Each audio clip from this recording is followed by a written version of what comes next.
많은 분들이 지방은 아직 싸다 라고 생각하시는데요. 요즘 분양가를 보면 전혀 그렇지 않습니다. 예를 들어 강원도 삼척에 분양가가 5억 가까이 나오고 있습니다. 예전 같으면 상상하기도 힘든 가격이죠. 그렇다면 왜 이런 일이 생겼을까요? 세 가지로 정리해 보도록 하겠습니다. 첫 번째, 공사비 급등입니다. 과거에는 분양가가 땅값 플러스 공사비 구조였습니다. 지방은 땅값이 싸니까 당연히 분양가도 저렴했습니다. 그런데 지금은 상황이 완전히 달라졌습니다. 불과 2, 3년 사이에 공사비가 1.5배에서 많게는 2배 가까이 올랐습니다. 지방 같은 경우는 땅값이 워낙 낮다 보니 공사비가 사실 분양가의 대부분을 차지합니다. 땅값은 그대로인데 공사비가 훌쩍 뛰면서 분양가 전체가 올라가 버리는 것입니다. 두 번째, 공사비 충격이 지방에 더 크게 작용합니다. 서울, 강남 같은 곳은 여전히 땅값이 분양가의 큰 비중을 차지하기 때문에 공사비가 올라가도 체감 충격이 적습니다.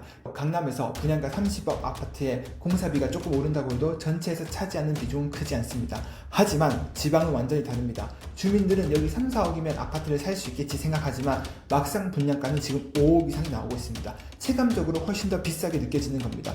그래서 청약 경쟁력도 떨어지고 미분양도 늘어나는 겁니다. 마지막 세 번째입니다. 공급 부족이 결국 가격을 다시 끌어올립니다. 분양가가 비싸서 공급이 줄면 신축 아파트는 점점 귀해지고, 그런데 아파트는 시간이 지나면 반드시 세대 교체를 해야 합니다. 옛날 집은 주차 공간도 부족하고 내부 구조도 불편해서 결국 사람들은 신축을 원하게 됩니다.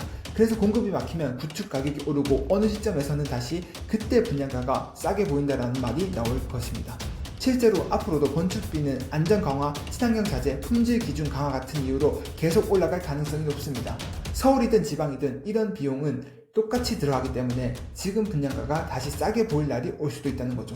정리하겠습니다. 지방 아파트 분양가가 비싸진 이유는 첫째, 공사비 급등, 둘째, 공사비 비중이 지방에서 더 크게 작용한다는 점, 셋째, 공급 부족이 결국 가격을 다시 끌어올린다는 점, 이 세 가지로 정리할 수가 있습니다. 지금은 비싸게 보일 수 있지만 장기적으로는 신축 공급 부족이 다시 가격을 밀어올리는 구조라는 것을 꼭 기억하셔야겠습니다.